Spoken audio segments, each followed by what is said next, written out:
Hello everyone, आप सभी का स्वागत है हमारे चैनल बॉलीवुड केसरी में। इस वक्त मैं आपके साथ मौजूद हूं, आपकी होस्ट और दोस्त कशिश पांडे।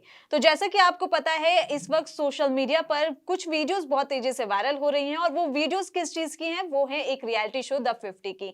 और उस शो में जो है बहुत सारी चीजें हो रही हैं और अभी हाल फिलहाल में कल का लेटेस्ट एपिसोड आया है, उसी पे हम रिव्यू करने जा रहे हैं और कुछ कंटेस्टेंट के बारे में भी हम दोनों बात करेंगे। मैं आपको इनसे इंट्रोड्यूस करवा देती हूँ। ये मेरे कलीग हैं ऋषभ पांडे। तो ऋषभ पांडे, मैं आपसे ये पूछना चाहती हूँ कि जैसे हमने देखा द 50 का कल का एपिसोड, हुँ। उस एपिसोड में सबसे ज़्यादा क्या आपको सबसे ज़्यादा अच्छा लगा?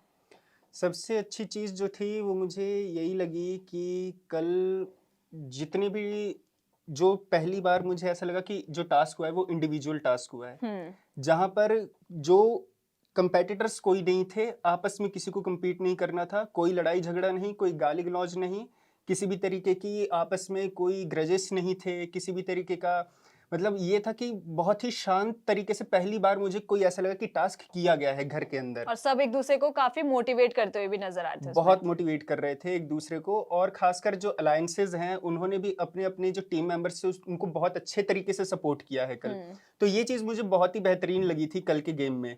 लेकिन वहाँ पर एक चीज़ मुझे ये भी लगी थी कि कल जो थी मुझे इंडिविजुअल गेम बोलने के बावजूद भी, हुँ, लोग इंडिविजुअली नहीं खेल रहे थे कल।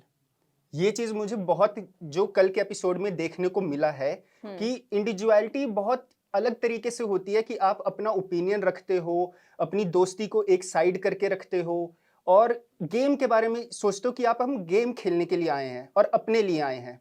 और वहाँ पर मेरे को कल ये देखने को मिला है कि जो गेम वहाँ पर खेल तो रहे थे लोग, लेकिन वो दोस्ती को भी साथ में दिमाग में रख रहे थे कि नहीं हम दोस्ती भी निभाएँगे, हम अपने अलायंस के साथ भी रहेंगे। खुद के लिए कोई स्टैंड नहीं लिया गया है कल।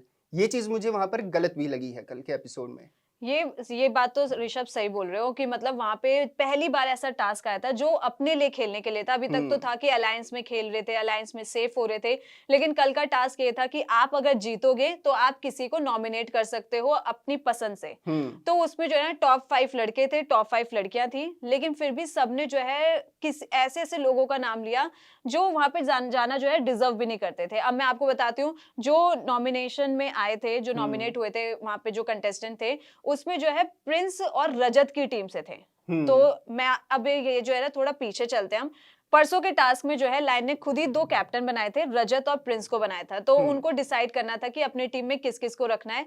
तो रजत और प्रिंस के बीच में पहली बात हो गई थी कि हम ऐसे-ऐसे अपनी टीम बना लेते हैं और कुछ लोगों को इधर-उधर करते हैं। तो हुँ, वहाँ पे जो है शिवित और दिव्या जो थे वो रजत की टीम में आ गए थे और वो जब बाहर से आए थे तो उन्होंने प्रिंस के अगेंस्ट में बहुत कुछ बोला था। लेकिन उसके बाद उन दोनों की मेरे को यार दाद देनी पड़ेगी कि बिल्कुल। उन्होंने घर से बाहर गए थे, फिर वापस शो के अंदर आए। शो में आने के बाद उन्होंने बोला कि प्रिंस भाई, आपका जो नेचर है वो काफ़ी डोमिनेटिंग लग रहा है कि आप जो है लोगों पे रूल कर रहे हैं। आप घर से बाहर बोल के आए थे कि मैं सिर्फ़ शो में जो है जा रहा हूँ ताकि तुम सबको आगे बढ़ा सकूँ, मैं जीतने नहीं जा रहा हूँ शो के अंदर। लेकिन अब आपके अंदर जो है वो जीत की भूख आ गई है। वो मेरे हिसाब से गलत नहीं है, अगर आप शो के अंदर हो तो वो जीत की भूख होनी चाहिए। बिल्कुल। लेकिन वहाँ पे जो है स्टेटमेंट दिव्या का और जो शिवित का था कि जो प्रिंस है उनका जो नेचर है बाहर डोमिनेटिंग लग रहा है, वो अपने अपने ही लोगों को दबा रहे हैं खुद आगे बढ़ने के लिए। वो हुँ, तो हमें डे 1 से दिखाई दे रहा है कि प्रिंस जो है सबका यूज़ कर रहे हैं और बाकी लोग इतने बेवकूफ़ हैं कि वो अपना यूज़ होने दे रहे हैं होने प्रिंस देते से। हैं। तो बिल्कुल। वहाँ पे जो है मेरे को ये चीज़ अच्छी नहीं लगी। फिर उसके बाद जो है जब टास्क हुआ, तो प्रिंस और जो है विक्रांत एक साइड थे और दूसरी साइड थे रजत और उनके साथ थे शिवित। और शिवित तो पहले से ही उनकी तरफ से खेल रहे थे, लेकिन वहाँ पे वो दिखाने के लिए वो रजत की तरफ से खेले थे। और भाई प्रिंस का फिर से वही दोगलापन मुझे नज़र आया। उन्होंने फिर से भाई शिवित को कैसे किस मुँह से बोला होगा कि जो है ना भाई अंडर परफ़ॉर्म करियो तो हमारे पास पावर आ जाएगी। और शिवित भी कैसा है यार, कोई सेल्फ रिस्पेक्ट ही नहीं है अपने लिए कि मतलब तुम गए इतना तुमने वहाँ पे जाके बका प्रिंस को लेके और फिर हुँ, वापस उसी की बात मान के तुम अंडर परफॉर्म कर रहे हो। और भाई तुम वहाँ पे गेम खेलने गए हो या फिर अंडर परफॉर्म करने गए हो? और उसके बाद जो है वहाँ पे लेकिन वो एक चीज़ जो मैं बताना चाहती हूँ ना कि प्रिंस की वहाँ पे दोगलापंती क्या नज़र आई, प्रिंस अपनी हार एक्सेप्ट नहीं कर सकता। कभी नहीं। शुरू से ही ये चीज़ देखने को मिली है, आज ही नहीं ये जब शो स्टार्ट हुआ है द 50 हुँ, तब से ये चीज़ देखने को मिलती है कि जब भी वो हारता है कोई भी टास्क हो, तो वो उस चीज़ को एक्सेप्ट कर ही नहीं पाता, वो अपनी ईगो के ऊपर हमेशा ले लेता है कि नहीं यार मैं तो हार ही नहीं सकता। वो अपनी हार को कभी एक्सेप्ट करता ही नहीं है और ये चीज़ मुझे परसों के टास्क में भी देखने को मिली थी जब रजत ने उसको हराया था। तब भी उसने ये जो अपना बहाना मारना शुरू कर दिया कि मेरा जूता निकल गया था, जबकि वो बहुत पहले का ही निकल चुका था उसका जूता। बट हारने के बावजूद उसने ये चीज बोली कि नहीं यार, अब वो खुद को जस्टिफाई करने के लिए कुछ तो बोलेगा ही, क्योंकि खुद की उसकी ईगो इतनी बुरी तरह से हर्ट हुई है परसों के एपिसोड में कि अब वो ये है कि खुद को हारता वो देख ही नहीं सकता है। और वो पता है अपने लोगों पर भी भरोसा करता है, अपने अलायंस पर भी भरोसा करता है ना, तो भी उसको मुंह की खानी पड़ती है। और कई बार मुझे ऐसा भी लगता है कि उसके खुद के अलायंस के लोग उसका काट के जाते हैं। कभी भी वो अपने अलायंस के लोगों पर जब भी भरोसा करता है तो वो उनसे हमेशा उसको ये लगा लो डिसअपॉइंटमेंट ही मिलती है। और ये पता नहीं उसके साथ क्यों होता है, या ये उसकी मैं पहले किस्मत वो में है। वीडियो मैं एक बार अपने हाँ। ऑडियंस को ब्रीफ कर देती हूँ। उस वीडियो में ये हुआ था कि जब वो टास्क हुआ था तो उनको अपोजिट डायरेक्शन में एक दूसरे को खींचना था और जो सबसे पहले बजर दबाएगा वो जीत जाएगा। तो वहां पे जो है पहले तो भाई शिवित अंडर परफॉर्म कर रहा है, रजत कितना एक साथ 3 लोगों को कैसे खींचेगा। तो प्रिंस और जो है विक्रांत वो बहुत आसानी से जीत रहे थे। और वहां पे जो है वीडियो जो हमने देखी है वो रजत ने भी लगा रखी है, हम आपके साथ जरूर शेयर करेंगे। वहां पे जो है उनका जो शू था प्रिंस का वो बहुत पहले ही निकल चुका था, लेकिन उन्होंने उस वक्त कुछ नहीं बोला क्योंकि वो बजर के काफी पास थे। और जैसे मोमेंटम मिला रजत को, रजत ने जैसे तीनों को खींचा, प्रिंस जब जमीन पे आ गए मैं बोलना नहीं चाहूंगी, अपनी औकात पे आ गए। तो वो कहते हैं ना, तो वहां पे उनकी शक्ल देखने लायक थी। अब वो प्रिंस भाई हार रहे हैं, तो प्रिंस भाई तो एक चीज तो कुछ ना कुछ तो बोलेंगे ना अपनी हार की बहाना मारेंगे। जस्टिफिकेशन के लिए। तो उन्होंने तुरंत चिल्लाना स्टार्ट कर दिया, अरे मेरा जूता निकल गया, जूता निकल गया, ये गेम फिर से करवाओ, फिर से करवाओ, ये अनफेयर है, अनफेयर है। अब भाई ये रोडीज नहीं है और ना तुम यहाँ के गैंग लीडर हो जो तुम्हारे हिसाब से रूल्स यहाँ पे चलेंगे। यहाँ पे लायन है और द 50 के अपने अलग रूल्स हैं। तो वहां पे जो है लायन ने जो है ना साफ ये बोला कि रजत इस जो है राउंड के विनर है। तो वहां पे वो मतलब कि जूता पहले निकल गया था, कोई बहाना तो ऐसा मारो कि तुम अपने आप को जस्टिफाई कर सको। और तुम बोलते हो कि मैं रियलिटी शो का किंग हूँ। ये रियलिटी शो के किंग ऐसे नहीं होते नहीं जो होते। अपने आप को एक हार की वजह से तुम बोल रहे हो कि जूता निकल गया।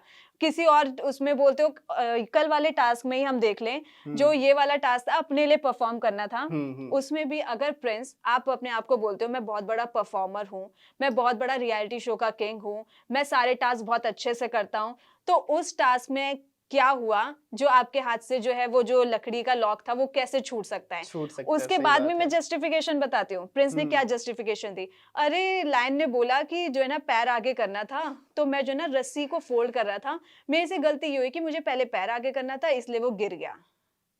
ये जस्टिफिकेशन उसके हमेशा से ही ऐसे ही रहे हैं, चाहे वो किसी भी टास्क में देख लो आप, शुरू से लेकर के अब तक के। वो हमेशा अपने आप को जस्टिफाई करता है, अपनी गलती नहीं मानता है कि मैं अपनी गलती से हारा हूँ। वो अपनी डिफीट को बस किसी भी तरीके से जस्टिफाई करेगा या फिर किसी और पे इल्जाम लगाएगा कि नहीं भाई इसकी वजह से ये गलती हुई है, इसकी वजह से मैं हार गया हूँ। अब कल जैसे परसों के टास्क में भी था कि शू की वजह से मैं हार गया। उसका खुद का इंडिविजुअल परफॉर्मेंस मुझे देखने को मिलता ही नहीं है, और अगर मिलता भी है तो उसमें भी उसको हमेशा डिफीट ही मिलती है, और डिफीट का रीजन जो होता है वो कोई और ही होता है, वो खुद के रीजन से कभी नहीं हार सकता। ये उसका माइंडसेट है या गेम प्लान है या क्या चीज है, ये मुझे अब तक समझ नहीं आ पाई है कि वो ऐसा क्यों करता है। और अगर वो अपनी टीम को लेके आगे नहीं बढ़ सकते तो इतना लोगों को बोलने की क्या जरूरत है, अरे मैं तेरे को आगे लेके बढ़ रहा हूँ, तू मेरे से ऐसे करके बात मत कर। अरे भाई तुम खुद परफॉर्म नहीं कर सकते, तुम लोगों को भी बोलते हो कि अंडर परफॉर्म करो, तो तुम्हारी मतलब मुझे तो ये लगता है दिव्या को और शिवित को खुद को भी अपने आप को, अपने सेल्फ रिस्पेक्ट को आगे रखना चाहिए और उनको ये भी देखना चाहिए कि सिर्फ ये गेम ही आपके लिए मैटर नहीं करता। आपको बहुत सारे लोग देख रहे हैं ऑलरेडी बाहर से, और वो अगर आपको देख रहे हैं कि आप ऐसे अंडर परफॉर्म कर रहे हो, एक गेम शो में जाके खेल ही नहीं रहे हो, तो करने क्या गए हो भाई वहां पे? प्रिंस की चमचागिरी करने ही गए हो तुम। जो तुम बोल रहे हो आरुषि और हामिद को बोल रहे हैं कि वो चमचागिरी कर रहे हैं, बट वो भाई वो दोनों परफॉर्म भी कर रहे हैं, तुम दोनों तो परफॉर्म भी नहीं कर रहे हो और ऊपर से प्रिंस को उल्टा भी बोल रहे हो और उसकी ही चमचागिरी भी कर रहे हो। तो यहाँ पे तुम दोनों पहले अपने आप को देख लो। लेकिन यहाँ पे जो है प्रिंस का गेम तेरे को कैसा लगा? प्रिंस का गेम जो है मुझे हमेशा से ही एक तरफा लगा है कि वो हमेशा अपने लिए ही खेलता है। वो दिखाता तो ज़रूर है कि हाँ मैं इनके साथ भी हूँ, इनके साथ भी हूँ, इनके साथ भी हूँ, इनके साथ भी हूँ, लेकिन वो ये पीठ में छुरा घोंपने वाली बात होती है कि हाँ सबको अपने यहाँ दोस्त बना लिया कि हाँ मैं इसके साथ भी खेलूंगा, इसके साथ भी अच्छा परफॉर्म करूंगा, सबको अपने साथ मिला करके एक टास्क में परफॉर्म करने के लिए जाएगा, लेकिन फिर उन्हीं के खिलाफ वहां पर प्लानिंग करनी शुरू कर देता है। जब उसको दिखता है कि मेरा फायदा यहाँ पर अपने अपने ही टीम मेंबर्स के खिलाफ खेल करके मेरा फायदा होगा, तो वो उनके खिलाफ भी प्लानिंग करने से बिल्कुल नहीं हिचकिचाता है। और वैसे बड़ी बड़ी बातें करता है कि नहीं भाई तुम मेरे दोस्त हो तो तुम मेरा साथ देना, तुम मेरा साथ देना, और जब साथ देने की बात आती है, उसके साथ देने की बात आती है, तो खुद का साथ छोड़ करके चला जाता है। मुझे अब बल्कि तक पता यही है समझ आया है। ऑडियंस क्या बोल रही है प्रिंस के लिए कि प्रिंस इतनी ट्रॉफी के भूखे हैं, इतने मतलब जीत के भूखे हैं कि वो अपने सामने अपनी वाइफ तक को नहीं देख सकते कि वो जीत सके। मतलब बिल्कुल। कि यार ऐसे कैसे हो सकता है कि मतलब तुम अपने एक शो में जाके तुम अपने आप को एक गैंग लीडर बोलते हो, तुम लोगों को मोटिवेट करते हो, लोगों को आगे बढ़ाते हो, और एक शो में आके आप अपने से कम उम्र के लोगों, जैसे दिव्या ने बोला था ना कि आप यहाँ पे डोमिनेटिंग लग रहे हो, कि हुँ, आप जो है अपने से कम जिनको ज्यादा एक्सपीरियंस नहीं है उनको इतना उन पे हावी होने की कोशिश कर रहे हो। वहां से तो आपकी डुअल पर्सनैलिटी जो है वो साफ नजर आती है। लेकिन अब हम जाते जाते अपनी ऑडियंस से पूछेंगे कि द 50 गेम आप देख रहे हो कि नहीं, कमेंट सेक्शन में जरूर बताना, और साथ ही साथ ये भी बताना कि उसमें आपको किसका गेम जो है सबसे ज्यादा अच्छा लग रहा है, कौन डिजर्विंग विनर हो सकता है इस शो का, और प्रिंस का गेम जो ये डुअल पर्सनालिटी वाला गेम है कि मैं ही जीतना चाहिए हूँ और लेकिन सबके सामने ये बोलता है कि मैं तो पीछे ही होके खेलूंगा। हुँ। तो उनका ये गेम कैसे लगता है कमेंट सेक्शन में जरूर बताना, और अब हम मिलेंगे आपसे कल।